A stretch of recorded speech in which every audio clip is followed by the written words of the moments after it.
There's a name we give to this being of light, the source of love, of light, of spiritual power, and all the other things that we've been talking about. And that name is Shiva. And the word Shiva has three translations.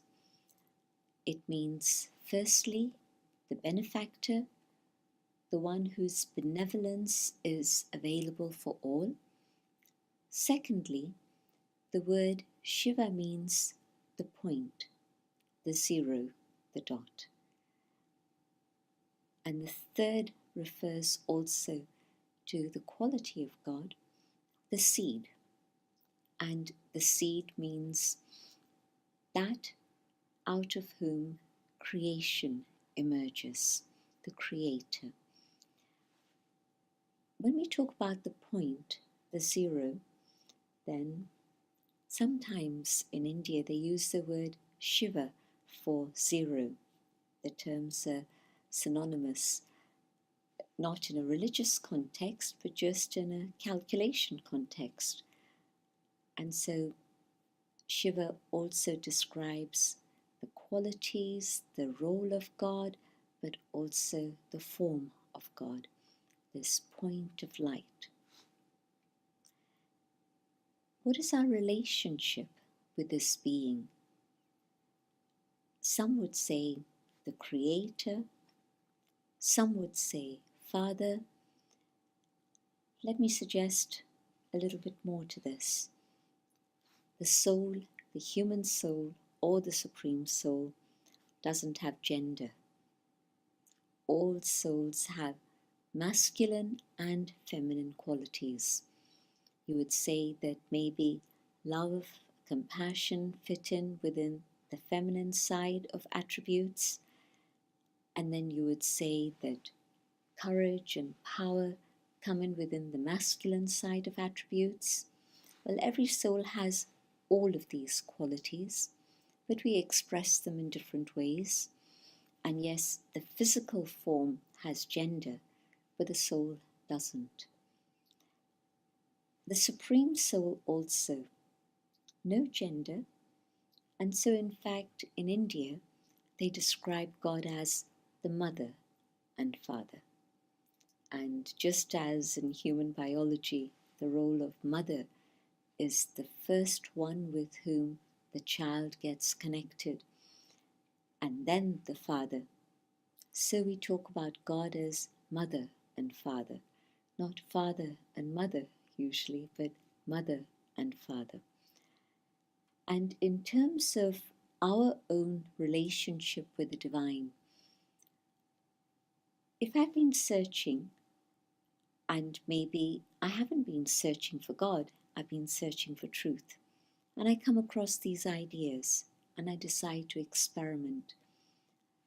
Probably when I sit to meditate and reflect on some of these ideas, I'll find that in that awareness of the soul, I'm much more open to the presence of the divine than I was before.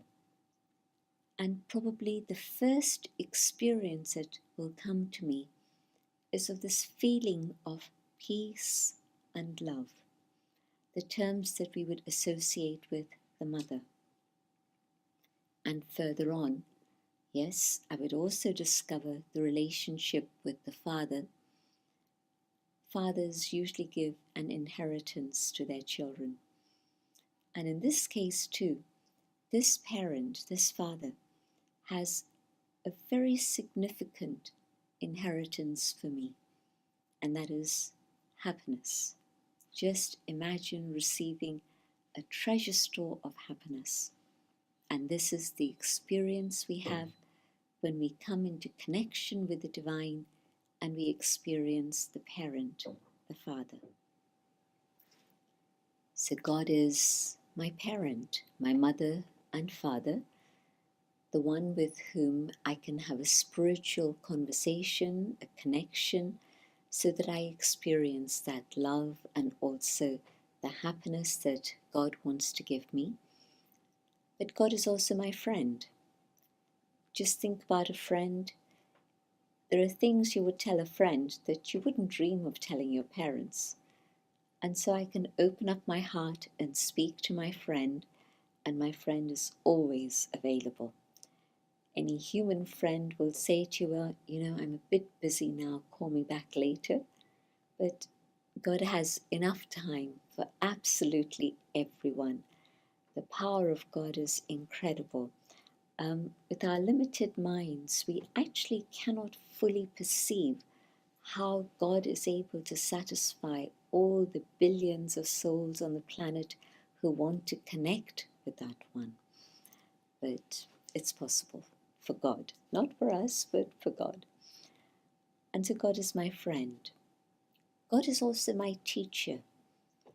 There are things that human beings can understand through research and analysis, and you gradually build up a body of knowledge and you develop it and so on. But God has knowledge which is complete. And God's knowledge is to share with human beings. Knowledge of the self, knowledge of the Creator, knowledge of the creation, knowledge of the philosophy of karma. All of these things come in. And so all of this is the role of the teacher, who very patiently teaches us things that we've forgotten. We knew them at some point. And so in a way, when we hear these things, they feel very familiar. It's not that they feel strange at all. Sometimes they may do, but sometimes when I reflect, I realize that I had almost been thinking in the same way, but there was nobody I could speak to confirm all of this. And so maybe now you're getting confirmation. And if not, that's also okay. Explore and see where it takes you. So God is my teacher. God is also my guide, the Guru, the one who leads me to my destination. In fact, we use the term for God, the Sat Guru, the true Guru, the one supreme Guru. On a human level, my own conscience is my Guru, my guide, but that's also, of course, let me down.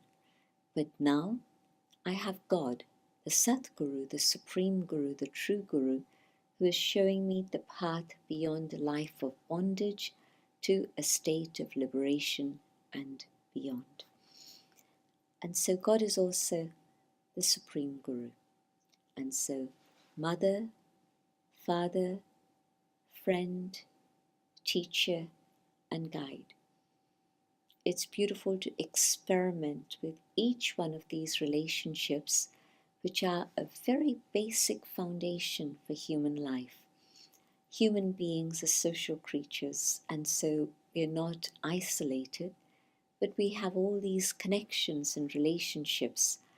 But of course, human beings will always be limited in their capacity. But the Supreme, unlimited, and so continually able to give without any stop, without any limit at all. How do I find the Supreme? Where is the Supreme? Think about 3 dimensions. The physical dimension, the world where we live. Soul comes into the world of matter, and soul and body play their role together on this planet, which is like the stage of the world made of the elements, the earth, the air, the water, the fire. So whether it's matter out there or matter here, soul and matter are working together. Then there's another dimension, which is the world of light, where we don't have physical forms, but we have a form, a costume which is made of light. Sounds strange, but many people have had the experience of this, and some people would call it the angelic realm, some people would call it the astral plane, different names, and I use a very simple term for it, the subtle region. The physical region here, and then the subtle region where you don't need to speak. It's not a question of words, but there's a communication which is beyond words, just simply through the eyes, just simply through movement, and it's the language of love. And then there's another dimension beyond. And this is a world just simply of silence, of stillness, of purity, a place which is beyond walls, so limitless light. And this is my home. It is the home of all souls. That's the place where we live in our original form as beings of light. And so we don't have bodies there. And souls are completely quiet and still in that light. No need for words, no need for anything, just stillness, the soul in its seed form. And in that home is the home of the divine, the home of God, the place of light. And so physically, wherever I may be, I go inwards, soul consciousness, and then I allow my mind to go upwards to that dimension of light and connect with the source of love and light in that place of total purity and total stillness. And once I know how to go there, I can go there anytime. There is no day and night there. The light of the sun, the light of the moon belong here on this planet. That place is timeless, eternal. And so I can go whenever I want and experience myself in that seed form, just in the presence of the divine. And that is truly the reformation, the transformation, the recharging of the soul that happens in that state. Experiment with going home, and you'll discover how sweet silence truly can be.